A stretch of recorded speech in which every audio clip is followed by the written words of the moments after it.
মনোনয়ন জমা দেওয়াকে ঘিরে অশান্তির ছবি উঠে এলো দুর্গাপুরে। ঠিক কি হয়েছে জানাবে আহেলি।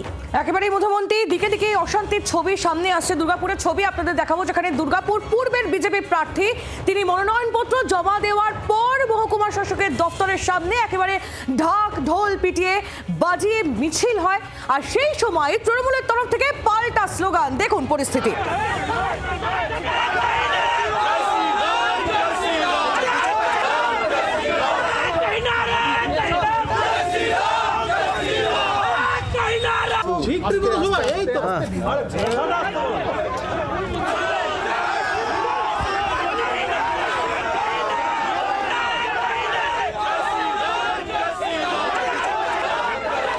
পরিস্থিতি আপনারা দেখতে পাচ্ছেন, পুলিশও ঘটনাস্থলে গিয়ে পৌঁছয় এবং দুপক্ষকে শান্ত করার চেষ্টা পুলিশের তরফ থেকে। এই মুহূর্তে কি পরিস্থিতি, কেন এরকম ঘটনা ঘটলো, চিত্তরঞ্জন দাস আমাদের প্রতিনিধি আরো বিস্তারিত আমাদের জানাবেন। চিত্তরঞ্জন, বিজেপি প্রার্থী তার মনোনয়নপত্র জমা ঘিরে এরকম উত্তপ্ত পরিস্থিতি কি করে হলো? দেখো আইনি যে ঘটনা ঘটেছে, সকালবেলায় যখন 11:30 নাগাদ তৃণমূলের দুর্গাপুর পূর্ব এবং দুর্গাপুর পশ্চিমে প্রার্থী প্রদীপ মজুমদার এবং কবি দত্ত তাদের নমিনেশন ফর্ম জমা দিতে যায়, সেই সময় তাদের সঙ্গে তাদের কর্মী সমর্থকরাও ঢুকে যায় মহকুমা শাসকের দপ্তরের কাছাকাছি, যে ব্যারিকেড দিয়েছিল সেই ব্যারিকেডের মধ্যে।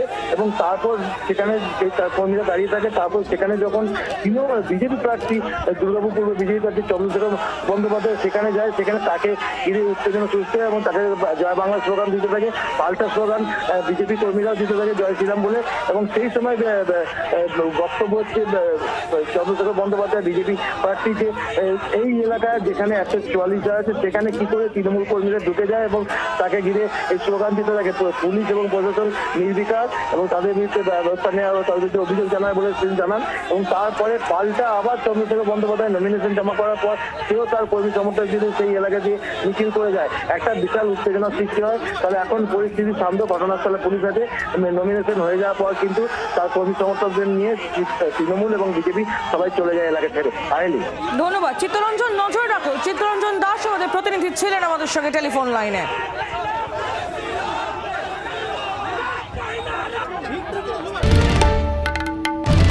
বাংলার আওয়াজ, বাঙালির আবেগ, জি 24 ঘন্টা।